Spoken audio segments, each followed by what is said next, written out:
I sat in my car outside my mother's house, staring at the warm glow from the living room window. Her voice echoed in my head the same words she had repeated for years.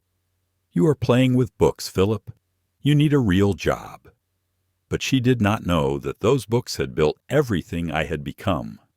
She did not know that while she told relatives I was a disappointment, I was quietly succeeding beyond anything she could imagine.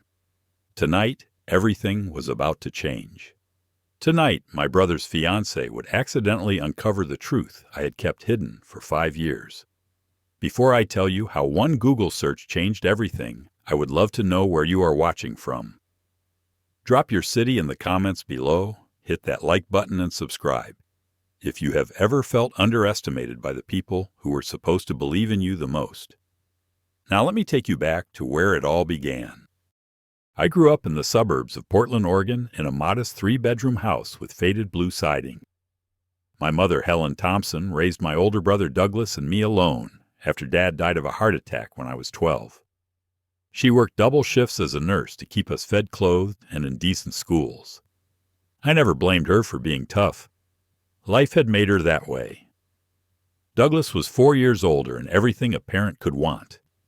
He excelled at math, played varsity basketball, and got a full scholarship to Oregon State for engineering.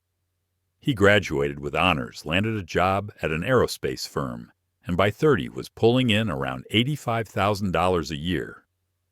Mom kept his college graduation photo on the mantel like a trophy. I was different. While Douglas solved equations, I lived in stories. I spent entire weekends at the public library devouring everything from Hemingway to Stephen King. In 8th grade, I started writing my own short stories, filling notebooks with characters and worlds only I could see. Back then, Mom thought it was cute. She even bought me a used laptop for my 16th birthday so I could type faster. Everything changed when I turned 18 and told her I wanted to study creative writing at the University of Oregon instead of following Douglas into engineering. I still remember her face across the kitchen table. She set down her coffee mug and stared at me, like I had announced I was joining the circus. "Philip, that is not a career. That is a hobby. You will end up broke and miserable." I tried explaining that writing was what made me come alive, but she shook her head. "You need something stable, something real." I went anyway, took out student loans, worked part-time at a bookstore, and graduated with a degree in creative writing. Mom barely attended my graduation. Douglas was there, patting my shoulder with pity in his eyes, like I had just signed my own failure certificate. The comparison started soon after. Thanksgiving dinner 3 years ago was the first time it truly stung. Douglas had just gotten promoted to senior engineer, and Mom could not stop talking about it to our aunts and uncles. "My son just bought a house. $400,000. Can you believe it?" When someone asked what I was doing, she paused, smiled tightly, and said, "Philip is still finding his path. He does freelance work from home." Freelance work. That was her polite way of saying I was unemployed in her eyes. The truth was, I made around $35,000 a year writing articles, blog posts, and website copy for small businesses. It was not glamorous, but I paid my rent, bought groceries, and did not ask her for money.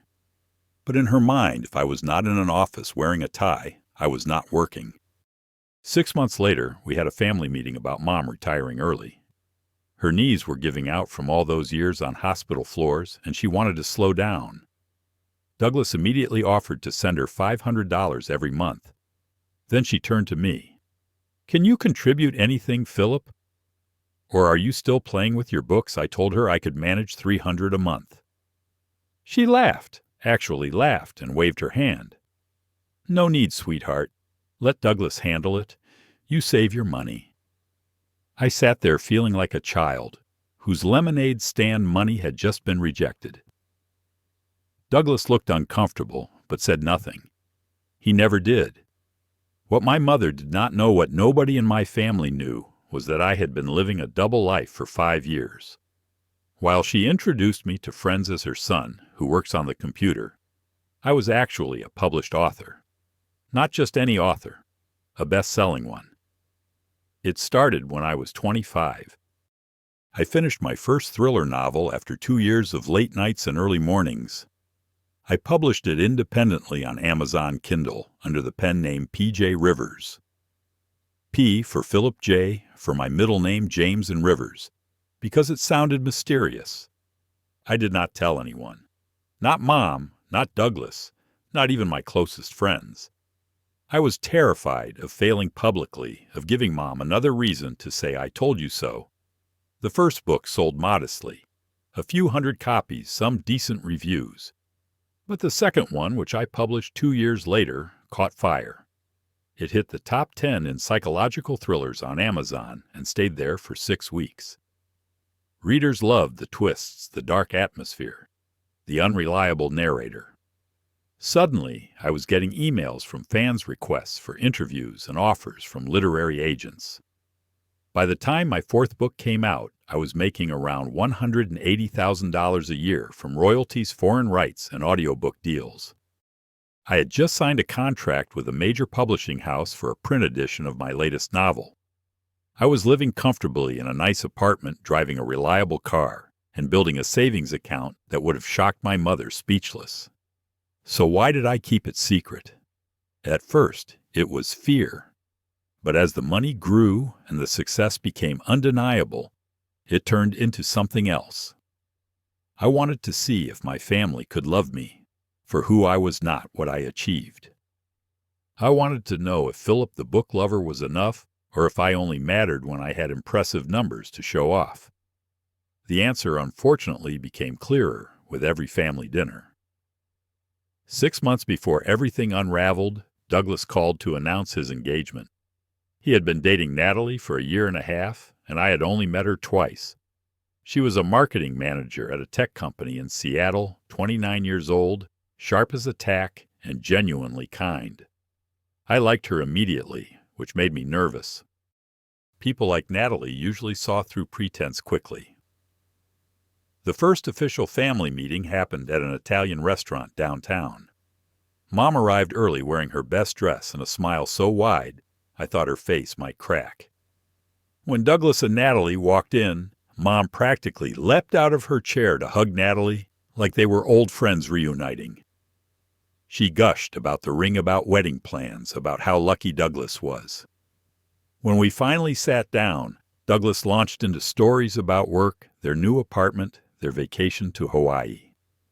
Natalie listened with a warm smile, occasionally squeezing his hand. Then Douglas gestured toward me. "This is my younger brother Philip. He is a freelancer, works from home doing writing stuff." Mom jumped in before I could speak. "Philip loves books, always has.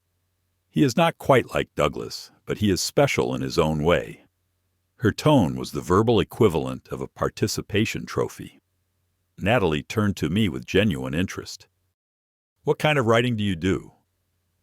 I swallowed the truth and gave her the line I had rehearsed 100 times. "I write content for websites, marketing copy, blog posts, that sort of thing." She nodded politely. "That sounds interesting. The tech industry relies so much on good content creators." Then someone changed the subject to wedding venues, and I faded back into the wallpaper.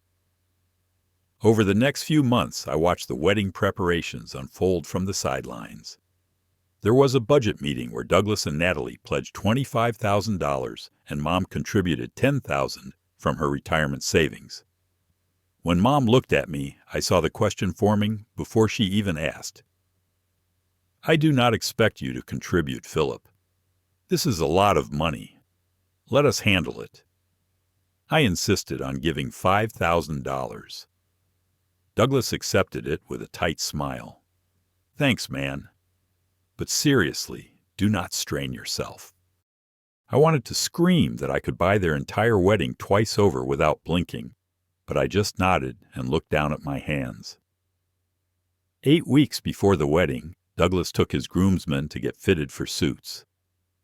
I stood in the corner of the rental shop while his friends, all successful engineers and finance guys, talked about stock options and real estate investments. One of them asked what I did.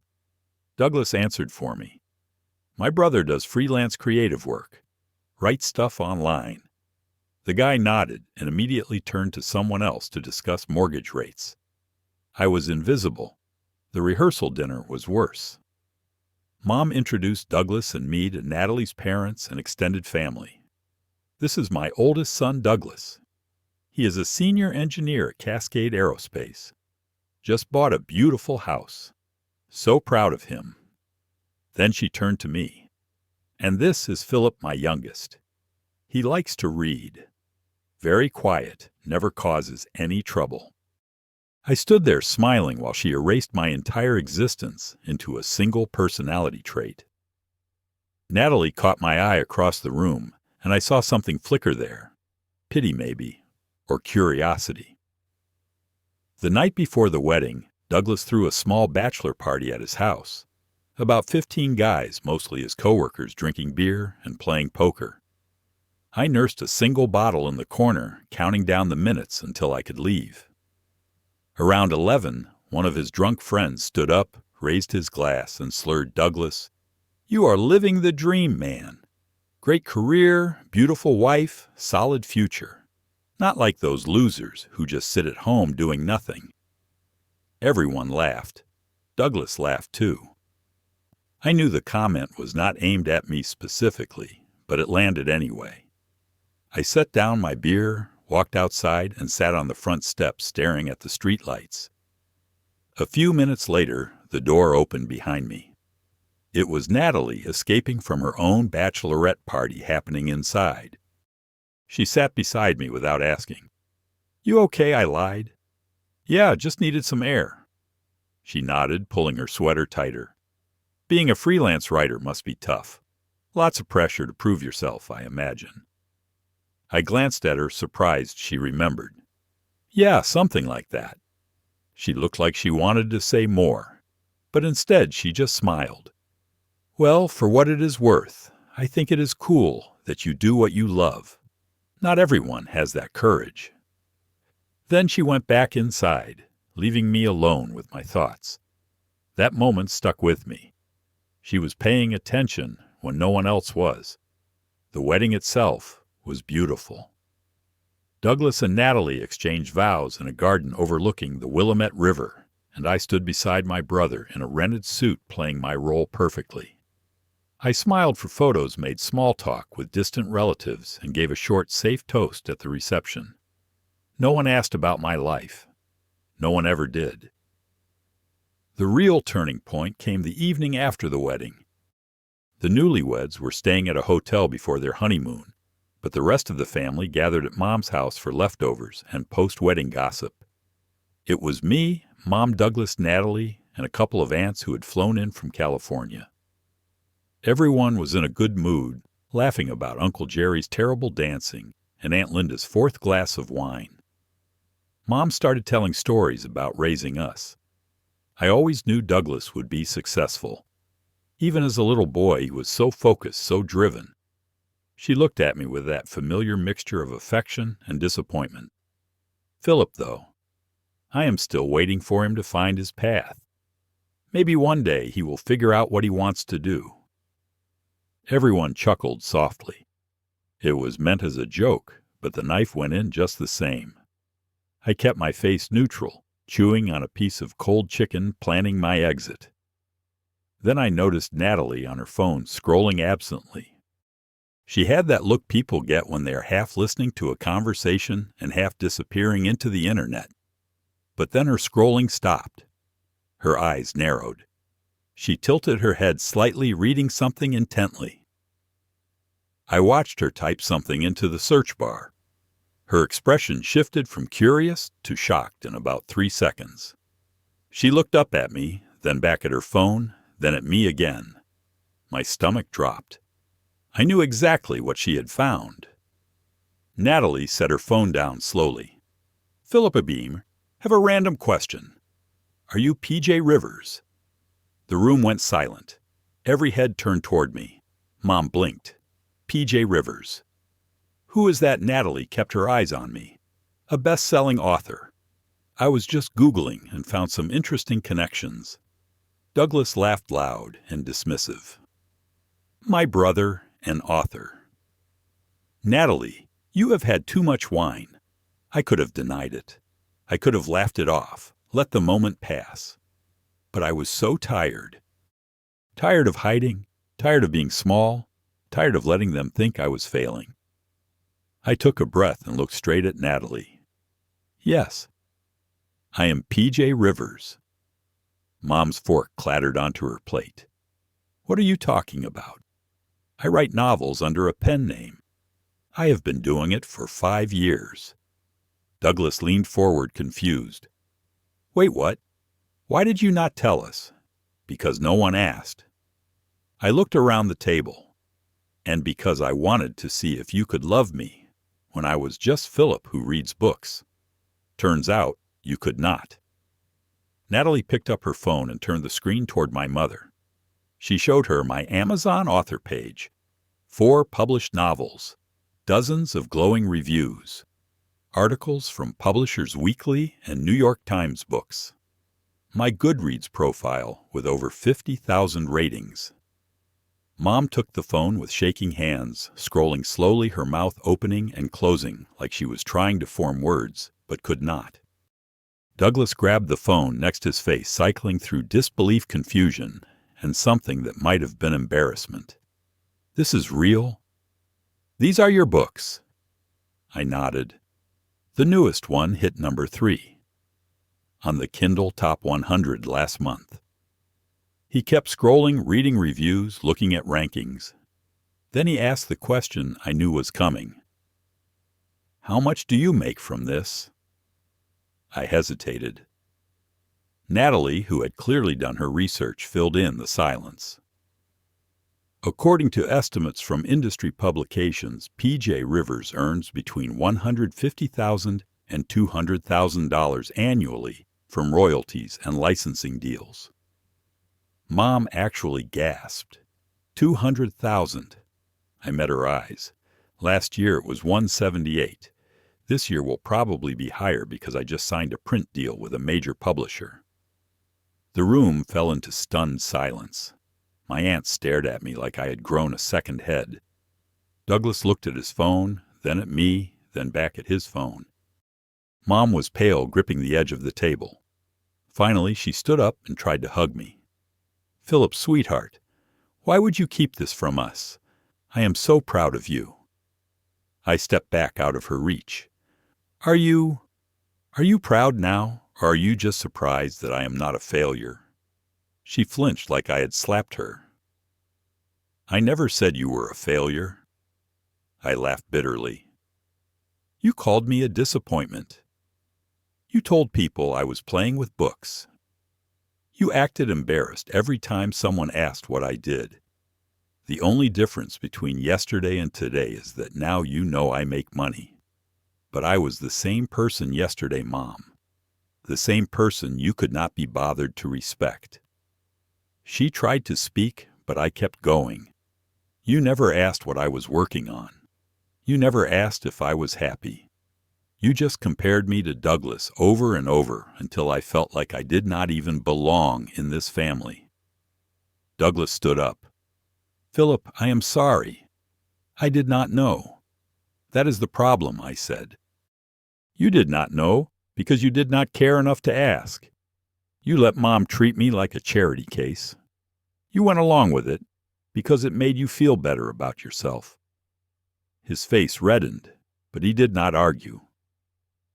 I looked at all of them, my family, the people who were supposed to know me best.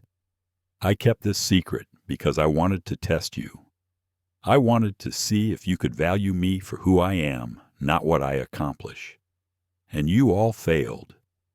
You only care now because there is money and success attached to my name. But Philip the book lover, the one who just wanted to tell stories, he was never good enough for you. I grabbed my jacket from the back of the chair. I am going home. Mom reached for me. Please let us talk about this. There is nothing to talk about.